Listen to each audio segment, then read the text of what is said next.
Hola chicos y youtubers, le estoy haciendo una broma, ya le hice una broma a mi amiga por WhatsApp, se llama Pilar.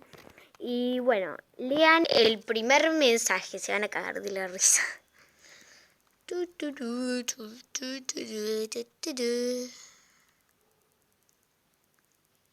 Bueno, ya lo leyeron.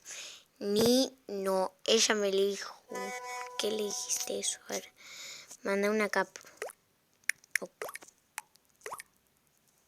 Bueno, y miren, no, ella me dijo, ¿por qué dijiste eso? Micaela, ya sé que sos vos, Y lean.